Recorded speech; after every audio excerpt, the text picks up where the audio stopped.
تقاته ولا تموتن إلا وأنتم مسلمون. صدق الله العلي العظيم.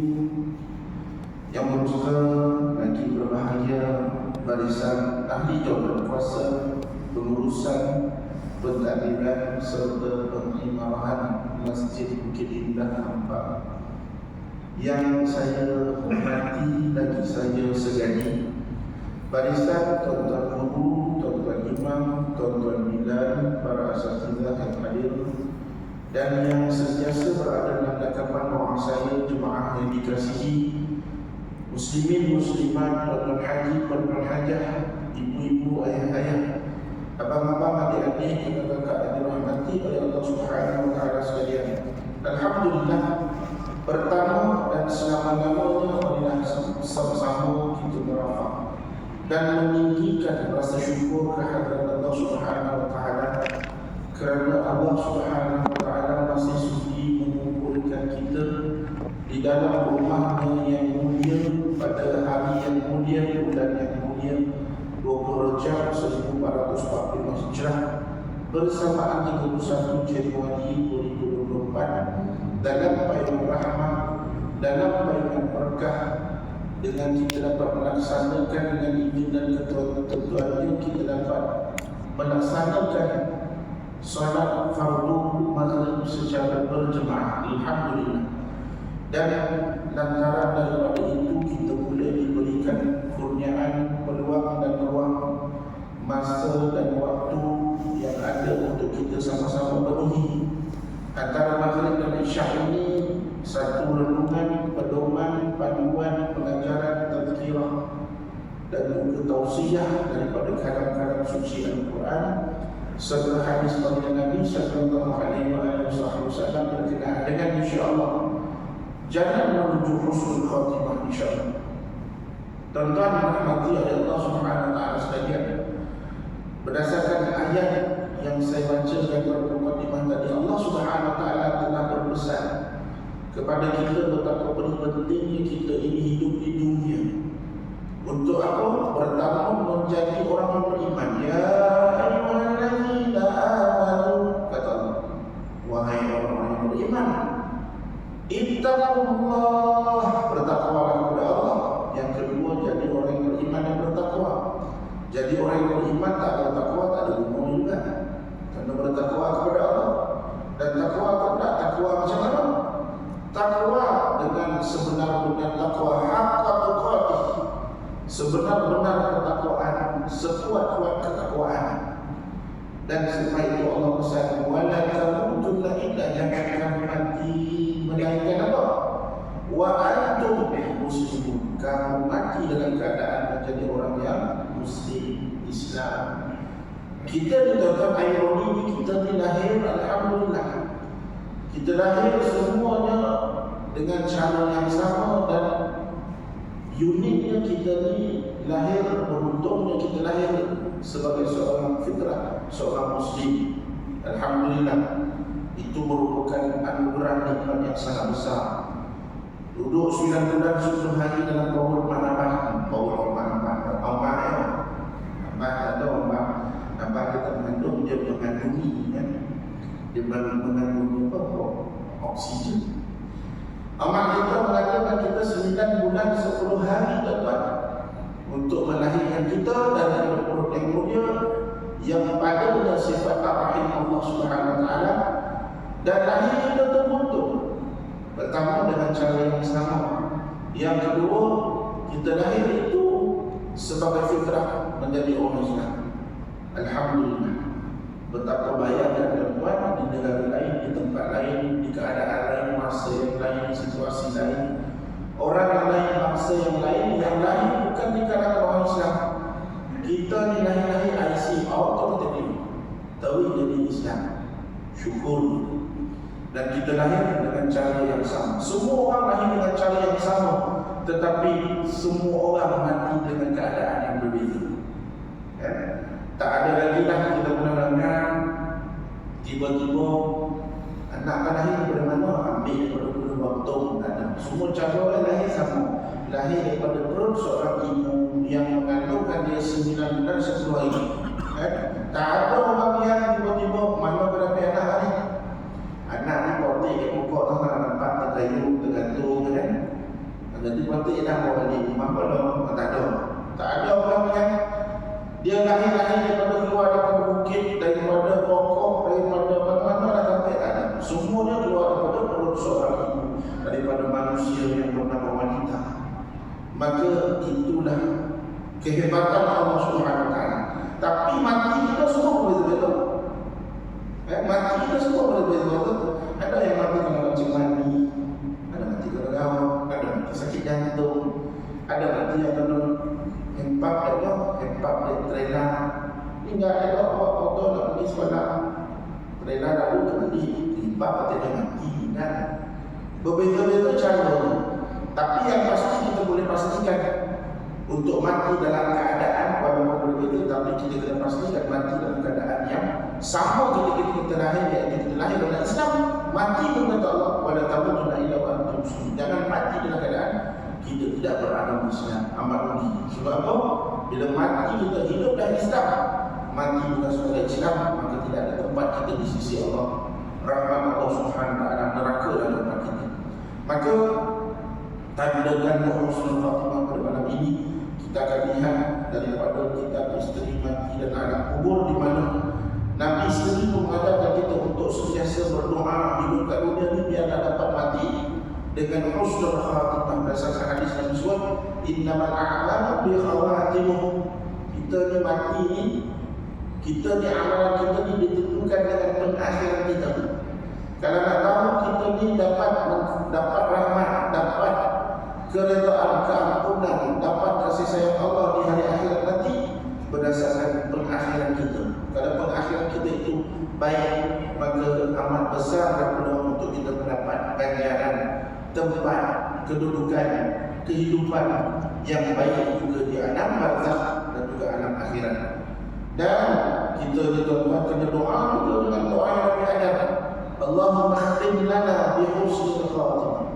Ya Allah, matikanlah kami, tamatkanlah kehidupan kami bi husnil khatimah, dengan sebaik-baik, dengan husnil khatimah, dengan pengakhiran yang mulia, pengakhiran yang baik.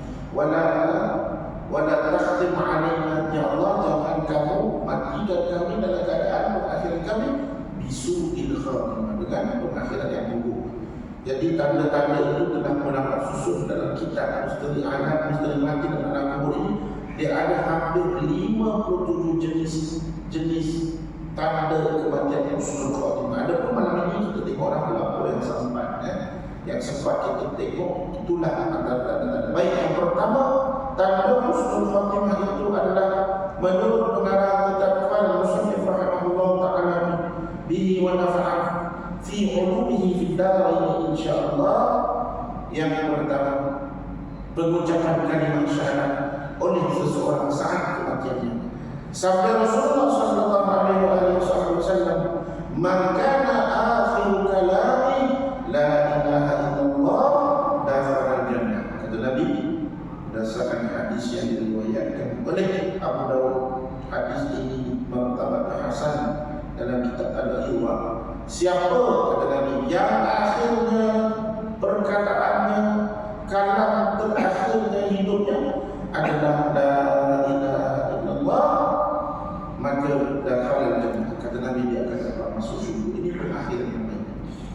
Jadi tuan-tuan, tanggungjawab kita, tanggungjawab kita untuk memastikan kita ini dapat menyebut kalimah yang mulia, kalimah syahadat, kalimah agung, yang pada dua kalimah tersebut, kalimah syahadat itu terkandung seluruh kehebatan keagungan Allah SWT dan seluruh apa yang berlaku dalam alam dunia ini terkandung dalam dua kalimah tersebut. Dari Talhah bin Ubaidillah radhiyallahu ta'ala anhu, ia berkata, Umar melihat Talhah bin Ubaidillah sedang gelisah. Maka Sayyidina Umar Al-Khattab berkata, ada apa dengan wahai Bapak Fulan? Ataukah kamu telah berlaku tidak baik kepada istri, tidak baik kepada istri pamanmu, wahai Bapak Fulan? Jawab Talhah, tidak. Dia memuji Abu Bakar.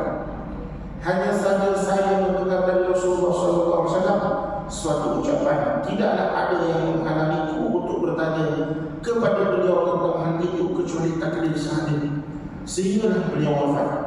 Saya mendengar beliau bersabda, sesungguhnya saya akan mengajarkan suatu kalimah yang tidaklah seorang hamba mengucapkannya saat kematiannya kecuali membuat warna kulitnya bersinar dan Allah akan melepaskan bencananya. Lalu Sayyidina Umar berkata, sesungguhnya saya akan mengajar apa kalimah itu. Di kisah di mana Talha bin anak kepada Ubaidillah, yaitu Talha, dia tercari-cari satu persoalan yang tidak dijawab kerana tak sempat tanya pada Rasulullah SAW. Dia pun nampaklah kelihatan dia muka resah dan risau. Umar tanya, kamu ni kenapa? Kamu ada buat masalah dengan isteri kamu ataupun tidak? Tidak. Cuma saya bertanya, apakah kalimah yang Nabi sebut yang saya dengar yang boleh membuat warna kulit kita akan bersinar kerana Allah melepaskan bencana. Dan Umar kata, Umar tahu hadis ataupun kalimah tersebut. Umar tawarkan kepada Talha, biar aku ajarkan kalimah itu. Lalu Talha bertanya, apa kalimah itu? Kata Umar, ketahuilah kalimah yang paling agung di antara kalimah.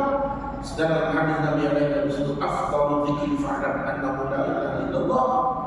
Ketahuilah sebaik-baik zikir itu adalah la ilaha illallah. Maka Umar pun menyebut yang Nabi menyuruh pancinya untuk mengucapkan saat kematian adalah la ilaha illallah Muhammadur Rasulullah. Talha berkata, kamu benar. Demi Allah, memanglah itu kalimah. Jadi ditentukan kehebatan keagungan kalimah agung yang merupakan miftahul jannah, kunci kepada syurga. Dikunci dia tuan, gigi dia belum tentu lagi dapat kunci, belum tentu dia masuk syurga. Sebab pada kunci itu dia ada gigi. Gigi apa? Mestilah rukun yang terkait dalam rukun Islam dan rukun iman. Kalau kalimah syahadat sahaja tak memadai, tak perlu kita solat lima waktu, tak perlu kita menunaikan zakat, itulah kunci-kunci. Sebab itu ada orang Islam yang dimasukkan dalam neraka di Makkah beribu-ribu tahun, kemudian dicelup di dalam neraka tadi dengan jumlah bilangan tahun yang banyak dan panjang, baru dia dikeluarkan masuk ke dalam syurga. Sebab apa? Sebab kunci saja belum tentu dimasuk. Sebab pada kunci itu dia ada gigi di kata ulama. Maka itulah kalimah yang Nabi ajarkan kepada Abu Talib. Tapi Abu Talib tak boleh nak sebut kerana dikelilingi oleh pembesar-pembesar Quraisy, rakan-rakan sejawatan, pembesar yang menghalanginya untuk menyebut, dan dia terhalang dengan perkataan tersebut dan akhirnya dia tidak mati dalam keadaan beriman. Sedih Nabi. Lalu Allah SWT kata, innaka la tahdi man ahbabta. Itulah juga antara punca dikatakan ulama al-hudud, tahun kesedihan yang menyebabkan peristiwa berlaku itu pada bulan Rajab ini, yang mana bahawa ini dah ceramahan Imam Muda Ashraf kata, Muda Ashraf kata kisah Isra Mi'raj. Itulah punca itu. Allah nak pujuk hati baginda kerana pada tahun yang sama itu meninggalnya dua insan yang dekat dengan Nabi. Yang pertama saya dengan Khadijah, kemudian Abu Bakar. Maka Nabi pula diuji pula di Taif kan, mandi berdarah-darah, kena mandi setelah biasa, lemah, putus semangat, bukan putus asa, putus semangat, rasa macam tak bermain, nak meneruskan perjuangan ini dengan Allah. Lalu Allah anugerah dengan rehlah ataupun percutian, bukannya percutian ke Pakistan depan, percutian ke langit. Allah. Itulah beza keagungan bagi Nabi SAW. Jadi yang pertama nak tengok orang kematian Rasulullah Fatimah, dia perkataan terakhirnya waktu sebelum dia nazar, sebelum dia sakratul maut, mabuk dengan keadaan sakratul maut, dia sebut la ilaha illallah Muhammadur Rasulullah. Dan ingat, kalau lihat antara kaum kerabat, ahli kaum kita, contoh ayah dalam keadaan nazar, anak-anak wajib untuk ajarkan, orang yang dekat wajib untuk ajarkan. Berdasarkan hadis Nabi SAW, laqinu waqtakum la ilaha illallah, talqinkan, ajarkan ke atas orang yang sedang menghadapi kematian saat nazar itu dengan perkataan la ilaha seorang cukup, jangan ramai-ramai. Kalau anak 10 orang dengan 10 orang, kalau pergi kat telinga, abang yang 5 orang tak payah. Cukup seorang saja. Jadi kadang-kadang salah faham tu kalau cakap begitu dengar. Seorang cukuplah, yang paling baik bacaan Al-Quran dan suruh dia cakap apa. Nah, barang ikutlah. Abah dia pun orang yang sedang nazar itu perkataan dia tak jelas, kan? Dia sedang menghadapi saat nak menempuh anak yang baru. Jadi kadang-kadang lidahnya keluh, lidahnya nak keluh pendek. Jadi kalau kita dengar dia boleh sebut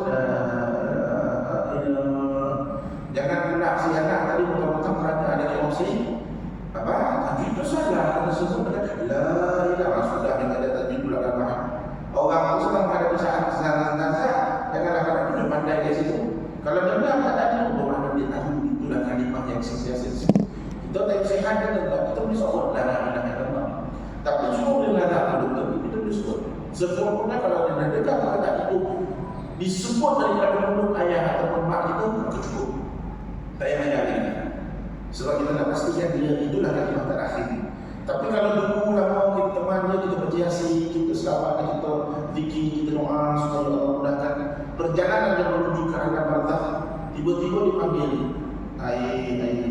Contohnya dia dah sebut kata air, tapi tak jelas lah. Bermakna kalimah terakhir itu bukan lagi la ilaha illallah. Maka kita datang, jangan dia jauh bawa air tu. Orang kata air, masa-masa kita dia bawa air tu, tapi air bawa tak payah nak bawa satu gelen tu, juga anak bagi ayah-ayah kita. Orang sakit mati dia tak boleh menyamar, cukup bawa dalam mangkuk kecil. Kalau yang paling terbaik, afdal dan lebih manfaat, bawa kapas. Kapas tu dicelup, kita perahkan pada bibir ayah atau mak kita selama. Itulah sebaik-baik cara. Sebab kalau kita cuba macam tu, dia tak boleh, dia tak betul kadang-kadang terkeluar kasar-kasar. Sebab waktu itu dia tak boleh lagi nak menghadap makanan. Cuma dia minta kerana panas saat sakaratul maut. Jadi cukup kita tegakkan kapas, silap. Lalu selepas kita bagi dia air, kita ajar balik bang, kita ulang balik perkataan tadi bang. Perkataan mulia bang. La ilaha illallah Muhammadur Rasulullah. Abang ulang balik walaupun tak jelas. Jadi itu supaya orang yang sedang menghadapi kematian, perkataan akhirnya la ilaha illallah, kalau kata pada kita ajar itu, dia pun mengingat, maka itu tanda-tanda husnul khatimah. Cukup. Jadi kita dah tahu dah Allah telah memanggil ayah kita. Cakap daripada kalau kita saksikan Allah telah memanggil mak kita dalam keadaan husnul khatimah. Sebab perkataan akhirnya abah kita yang meninggalkan itu, mak kita meninggalkan itu, dia mampu menyebut kalimah la ilaha illallah. Itu yang pertama. Kematian tanda-tanda husnul khatimah. Ada orang yang kedua mati dalam keadaan kening ataupun dahi berpeluh. Dan ini dari hadis Bardah bin Al-Khatib radhiyallahu anhu bahawa ketika ia sedang di Khurasan, saudara dari Madinah dalam keadaan sakit, lalu meninggal dan ternyata dahinya berkeringat. Maka kata Bardah, Allahu Akbar, saya mendengar Rasulullah SAW bersabda, Innal mu'mina yahudu bi'arqil jabih. Kematian seseorang mukmin itu tanda-tandanya darinya di keningnya berpeluh. Hadis yang diriwayatkan oleh Imam Ahmad dan Al-Hakim. Hadis ini taraf dengan hadis hasan, dan Imam Az-Zahabi sepakat dengan taraf pendapat hadis ini hadis hasan. Jadi ada husnul khatimah